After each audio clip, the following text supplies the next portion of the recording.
Good news, I've gone and got ourselves another car. Well, this one's technically not for me, this is for my wife, and it is a little bit filthy, but I'm dying to show you this one because it's been a long time coming. Let's go take a look. This is my wife's new Audi Q3. Well, I say new, it has done a lot of miles, but do you know what? I'm going to say this now. I believe I've got one of the cheapest Q3s in the country. So I paid £2,200 for this Audi, and the thing is, I think it's a pretty good bargain considering you could buy broken ones for around the £3,000 mark. There is a few drawbacks. It is an automatic, which is something I'm not really that familiar with because I like changing gear, and it has got a permanent engine light on. And there are a few little other things that we need to do. It's not had a service for about 20,000 miles, so it's desperately due one. And we need to do the cam belt, and it needs a gearbox service. But there is one thing that really is bugging me, and it is the smell of smoke. So I don't mean to be disrespectful to the guy who sold me the car because he's just moved away, but it really does pong in here. So I think that's going to be the biggest struggle. But in terms of interior plastics, the fabric, all the quality in here is pretty solid. So what do you reckon? Do you like it? I like it. I do indeed. It's good, isn't it? I think I've done really well. He likes cleaning his car, so I did manage to blag myself a detailing brush out of it, and I've not got one of them. I don't think we're going to get very far with that. I'm really happy, but that stinks. These are really pongy as well. It's an ashtray. I know. It feels really dirty in here. It's got the 4 rings of privilege on it. Yes. I don't know if you can see on camera here, but look, if you look very closely, there's black dots in here. Yep. That's embedded. Now, if you park near, let's say, a train station or something, you're going to get all that fallout from the train tracks. You know, where you get like the rust off the wheels. The pollution. It's called pollution. Yeah, it's all in the air, and it would bond into this. Now, even if you ceramic coated it, yeah, it would reduce it from happening, but it wouldn't permanently stop it, and I know that for a fact. Yeah. So I want to try and get that out today, get rid of all that with some fallout remover. Our goal today was to give this Q3 the ultimate deep clean. But at this point, we weren't sure how many hours or days this would take. So I'm happy, you're happy, yep, you know what we've got to do. Know what we've got to do. Let's get all our stuff out and get this thing cleaned. Okay. Come on, let's do it.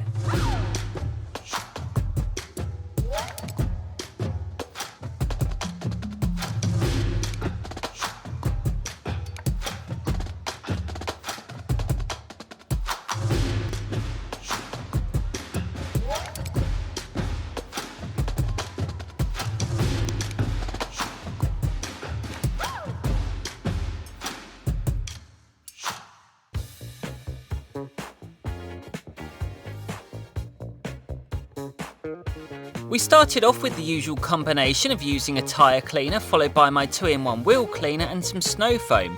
And I've really been looking forward to finally giving this a proper clean because it was the perfect conditions for us. It was nice and cloudy and it wasn't too hot either. I wanted to be extra thorough, so I went over the wheels several times just to get it perfect. Look at this.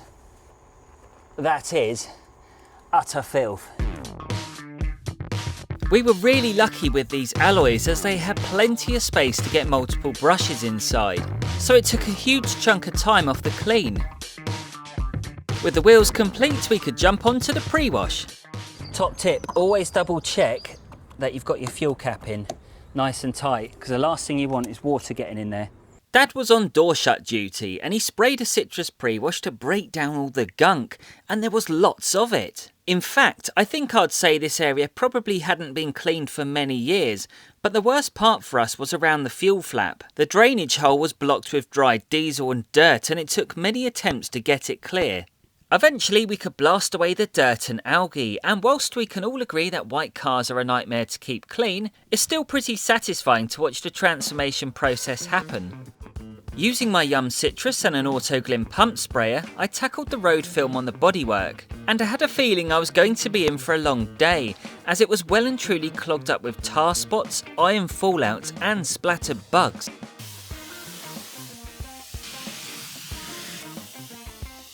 With the first pre-wash complete, we could now jump on to the important task of getting rid of all that contamination. So earlier on, we were talking about all the black spots which were embedded in the paintwork. So now I want to try and get off as much as possible. Now I'm not going to go for 100% here because it's technically not going to be possible with a fallout remover. We are going to have to clay bar it afterwards. But if we can do a bulk of the work now, it's going to make our lives a lot easier later. So this is going to be tricky because I've got to spray this, let it dwell, but I don't want it to dry. But Whenever I do this, the sun decides to come out. So now we're going to be really under pressure. So we've got to try and get that fine balance in between. It's got to dwell long enough on there, but it can't dry. So it's going to be touch and go. Look at this, it's starting to pull out some of the contaminants. We were making great progress, but then... Let me tell you what's happened, Dad. So I've just gone to move the camera on the tripod and it's decided that it doesn't want to work today. It wants to break. Right when I'm trying to get fallout remover off the paintwork of the car. Please be fixed. That's just set me back. Oh no, it's going to dry. Oh no, I need to get this off. I need to get this off now. I thought we were goners then, Dad. I thought that was starting to dry so quickly. Blooming cameras, they're a lot of hard work. With my daily moan out the way, we carried on with the snow foam because the next job on the list was to dislodge some of the muck out of the crevices. And you can see the snow foam pulling it out and dragging it down safely away from the surface of the car. With the snow foam all rinsed off, me and Dad could finally crack on with the contact wash. And we didn't really worry too much about the 2-bucket method, mainly because of the pre-wash we just carried out. And we still needed to clay bar the vehicle later, so a machine polish was imminent. However, before we could even get to that stage, I had one more job to do. Road tar removal, it's one of those jobs that I really hate doing because of the after smell. When it lingers on your clothes and you go into the house, my wife's like, Dave, you absolutely stink. Well, she's like that anyway, normally, but you smell even worse after you sprayed this. If you look under here, Dad, you can see, now we have got some stone chip marks that do look black, but there are a lot of marks and blemishes here. That's just road tar. So now that we've gone over this, let me just go over it with a towel quickly there. So we've got a dry surface. Now we're going to spray on the tar remover and you'll see it kick into action, similar to the fallout remover where it takes a little while to dwell and then it drops. But look, you can see it's starting to go. So we'll soon be able to identify what's road tar and what's a chip.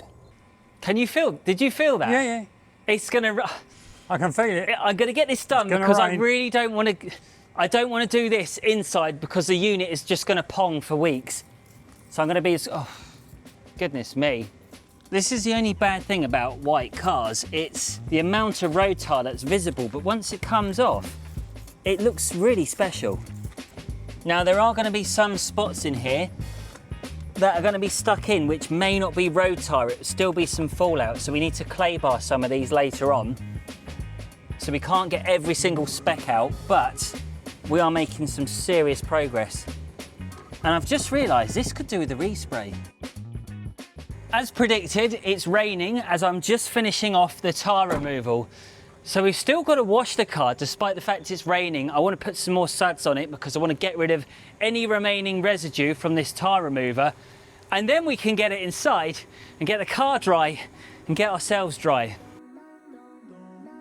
At this point, there was an element of frustration as the British weather was testing us with its randomness. But soon enough, we got the Q3 in the studio to dry it off ready for the clay bar process. Thankfully, because we did such a good job with the decontamination outside, it didn't take us long to remove the last remaining spots that were embedded into the paint. And for those of you who don't know what a clay bar is or what it does, I have a dedicated video which I'll leave in the description below that covers everything you need to know. Once I was fully satisfied with the now smooth surface, I could jump onto the machine polishing stage. And I'm giving my mini Lidl polisher another go because I still think at £29 this was one of the best bargains of the year so far. Now, I did only use it on the smaller and tighter areas of the Audi because I already have my main polisher for the larger panels. Speaking of panels, one thing I did notice was the various shades of white on the bodywork. Now, there was some supporting evidence that this car had been in a slight knock, so you could clearly see where the bumper had been resprayed. However, that didn't really put me off. Actually, despite having 140,000 miles, I'd still say this is one of the best conditioned cars I've ever owned. It was starting to get late, but we still wanted to get the wax on as I wanted to add some serious gloss and allow it to cure overnight. So we're breaking out an old favourite of mine, which is Yum Wax, and because this is in a liquid form it makes it easier to apply, unlike your typical paste waxes, and you get the added beauty of no powdering or mess. I could tell Dad was really starting to slow down, but he wanted to finish off the tyres before heading home. And we still had the interior to get started on, so this job was becoming immensely time consuming. I'm struggling today. I've only just got back from Benidorm 2 days ago, so I'm still catching up with the jet lag or food poisoning, one or the other. With regards to the exterior, I think it's looking pretty good now. We're almost to a level where I'm pretty satisfied with the results we got. There's still a few little areas which I need to tidy up, like we've got some rust on the roof, which I really need to get a touch-up pen just for now. I know I've got to do it properly, but we will do that another day. As regards to the interior, what I'm going to do is come back tomorrow and do it because I'm absolutely exhausted. There's been 2 of us on this job and we've been spending about 10 hours. So Dad's gone a few hours ago and I'm just finishing up now. So exterior, I'm very happy, but I'm going to go to bed and wake up tomorrow so I'm feeling energized for another good day of work. The following morning, I wasted no time getting to work, and step number 1 was for me to crack on with tackling the cigarette smell.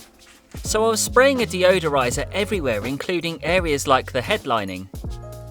Whilst the spray is working its magic, I jumped onto the boot where I had to get up the dry bits of dirt, and I just wanted to shift a good chunk of the loose crumbs for now, as I was about to take on the riskiest part of the clean. So now I'm going to start cleaning the headlining on the car, but there's a bit of a conflict of interest here because normally whenever you clean that headlining, you want to be careful not to oversaturate it or even steam clean it.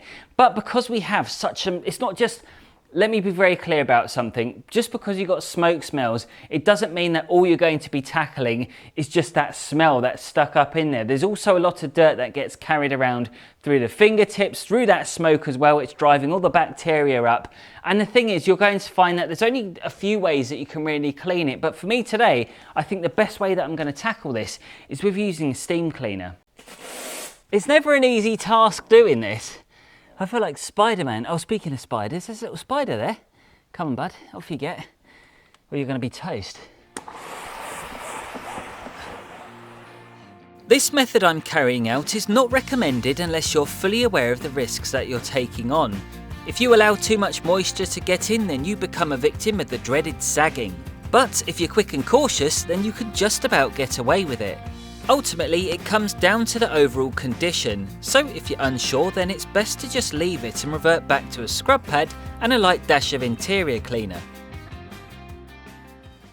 Next up for the Q3 was to get to work on the boot plastics and carpet. And for this I carried on with my steam cleaner, because it uses high temperature steam which penetrates those fibres, loosening and lifting the embedded residue. So then you have the added benefit of the high heat from the steam, which can help neutralise the odour causing compounds. And in some cases I still use my interior cleaner to give it a double hit, and I was glad I did because those nasty smells were vanishing quicker than a Boeing whistleblower. Thanks to the amazing Audi quality, I could whiz through the vacuuming stage. So any time lost during day 1 was soon being made up, and I was feeling confident I could get this done by the end of the day. But then, in this predictable simulation of life, the most Dave thing happened. Oh, you're taking the absolute pee, aren't you? My little Temu brush. Guess what happens when you put it near a Hyundai vacuum cleaner? It's so powerful, it's sucked it up. I've got a little brush stuck in there, it's not coming out. I've put it on the blower function, look. Nothing.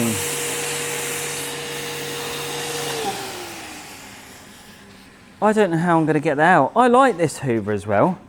Yeah, that's a good idea, Dave. Stick a screwdriver next to your leg. I'm genuinely livid. This isn't coming off. I swear I haven't put this in here, the wet vac. Oh my goodness. Yes, we're out. Right, let's get back to work. That's like wasted half an hour of my freaking day. With my blood pressure back down to a sustainable level, I soldiered on with the clean and continued to make progress towards the front of the car, where again I had to bring out the steam cleaner. And when I got to the driver's seat, I wanted to show the hidden dirt that you never get to see on a black leather seat. The state of this cloth, I've only just got it out, another white one. The stains on that, unbelievable. The interior was looking spectacular, but I still had more jobs to finish, including cleaning up the parcel shelf and the fabric mats. And I made sure I steamed absolutely everything in sight, because this was one deep clean I was hoping I would never have to do again in terms of eliminating bad smells. Magic.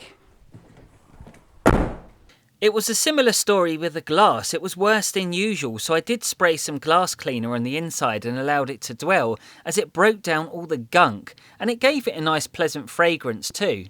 There's no denying this was a real challenge for me because I wanted to make this perfect for my wife. As it was my fault in the first place, I had to sell her a Kia. But with a bit of hard work, determination and patience, I think I pulled off something pretty special.